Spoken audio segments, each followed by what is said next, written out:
everybody, welcome back. My name is Miss Julie and I am a professor, a dancer, and a teaching artist who does these classes so that I can help you get movement into your day and into the classroom while you are learning. I'm so excited to be here with you today, and today we're going to be talking about different things we can do that are simple exercises in mindfulness and meditation that help us when we need to reconnect with our body during the school day. So before we get started, I want everybody to raise their hand if you have a hard time sitting still, or as the day goes on, it's tough for you to continue to concentrate on whatever your teacher is teaching you because you're starting to feel wiggly and restless. I would imagine that most of you raised your hand. It is very difficult to sit still for extended periods of time. Even as an adult, I struggle with it. So these exercises will help you when you start feeling like that to just feel relaxed in your body again and be able to once again give your attention to learning.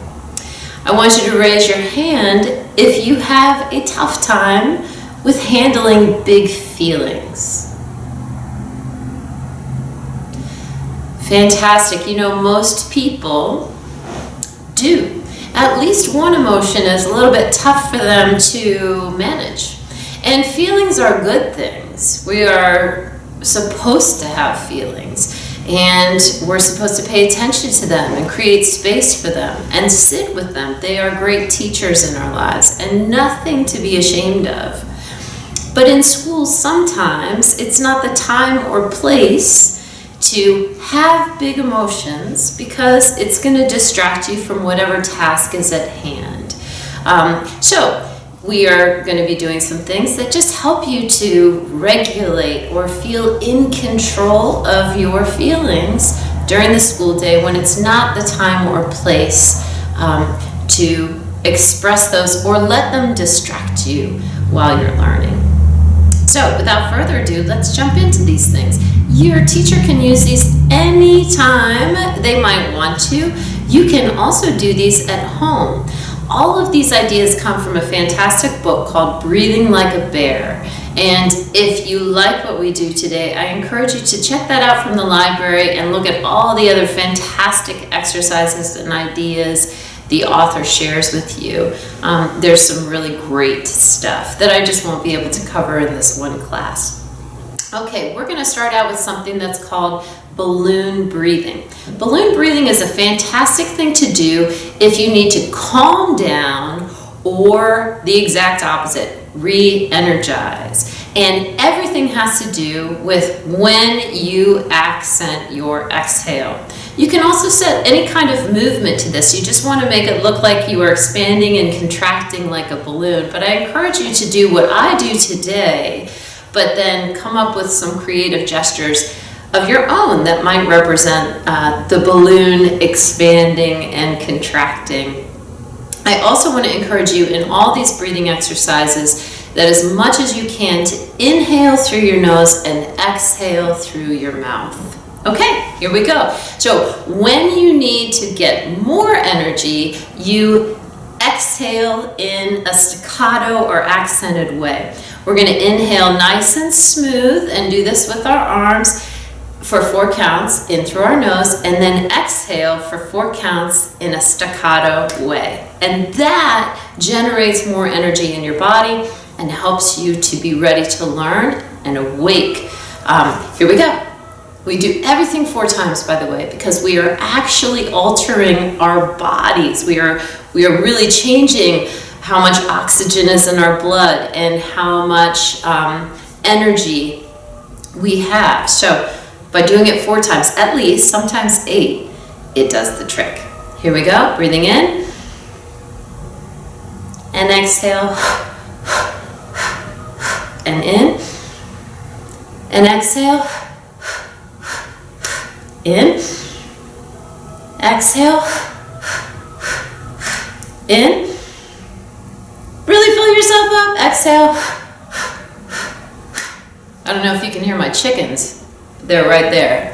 Let's hope they're breathing with us. If you want to do the exact opposite, if you have a lot of energy and you feel almost hyper, let's say you're coming from recess or some big activity that's been going on, and you need to settle in and settle down, you do the exact opposite. You exhale smoothly. So let's try a different gesture for that. Again, giving you ideas when you make up your own. Here we go.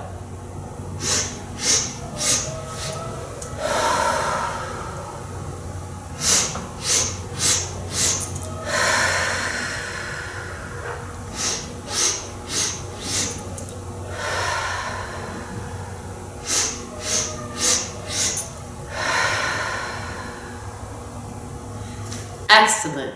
You might actually feel a little bit lightheaded or a little bit dizzy. That's good. Again, your breath is changing your body, and by taking a minute to do something that's great for your body, you're connecting your mind with your body and getting more and more ready to learn and receive all of that valuable information. The next one I want to teach you is called flower breathing, and this is something to do when you're anxious. If you are a nervous test taker, or you're nervous about something that might be happening at home later in the day, you can do this and it will help you to just relax and not worry. What you want to do is you want to imagine that you have a handful of your favorite flowers, and you breathe in their scent. You inhale deeply, as deep as you can through your nose, and then as you exhale, you say, ah. And if you feel like it, a smile helps too. When you smile, you automatically send positive feelings to your brain. So we'll do this we do all of them 4 times. Imagine your favorite flower, and here we go.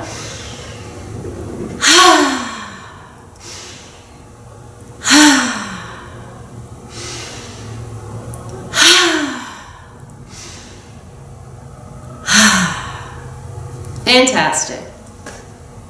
The last breathing exercise I want to lead you in is something that helps us when we have big feelings.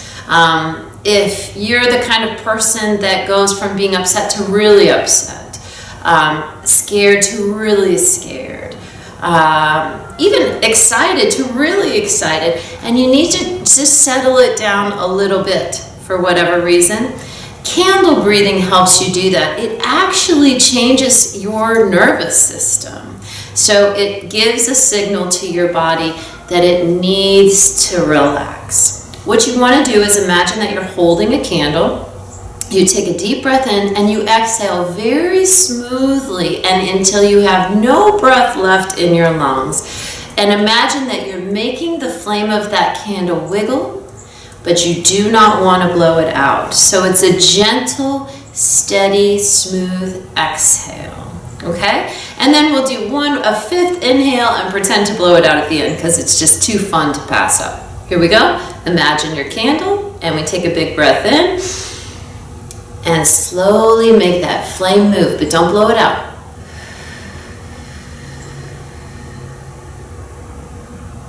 And do it again. And really look at that flame as you blow. Imagine that you're making a dance around.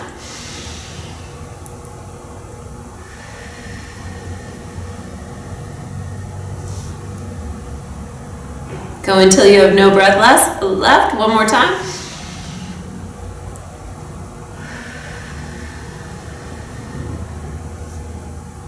And this last one, we pretend it's our birthday and we're blowing out those candles.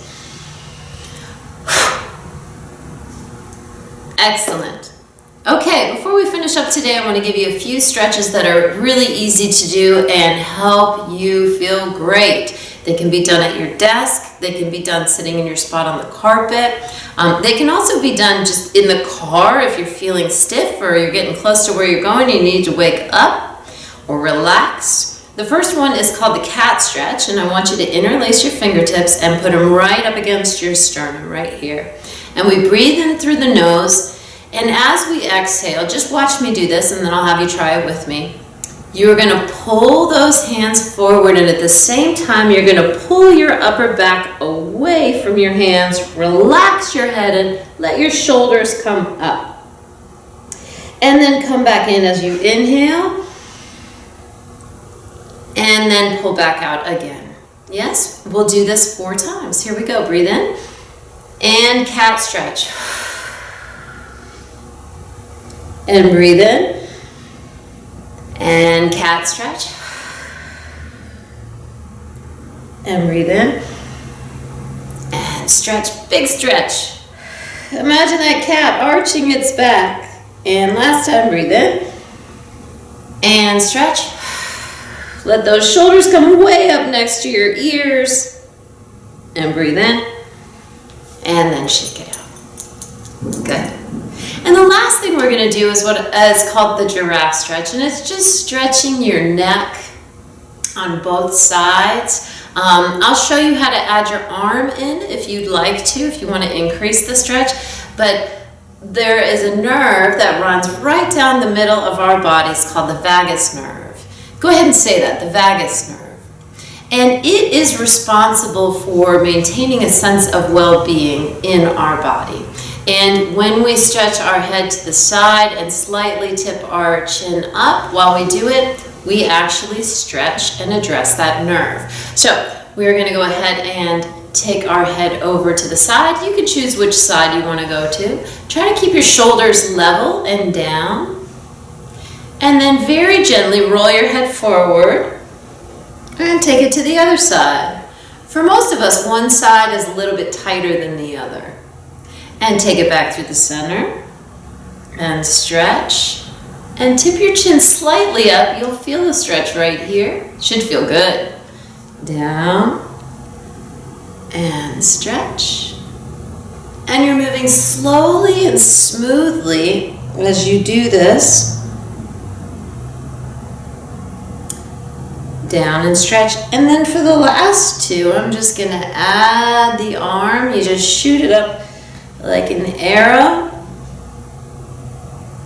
And if you want, you could even take it over to the side a little bit. And then fold it back in. Shoot it up like an arrow. Take it over to the side. Fold it back in. And then I like to pick my head up in the middle just because it's kind of fun to put it back on the top of my spine. And then shake out my arms. So all of those exercises can be done at any point in the day to just help you feel back at home in your body, get your body moving a little bit so you're involving your body in learning and you don't feel too detached from it and too up in your mind. These are also, again, things that you can do on your own if for whatever reason you feel like you need to pay attention to how you're feeling and do something to help you feel better. I hope you enjoy trying these things out today. I hope your teacher does these things in your classroom on a regular basis, and I hope you do them on your own whenever needed. Until next time, be great, make the day great, and don't forget how incredibly valuable you are. Bye-bye.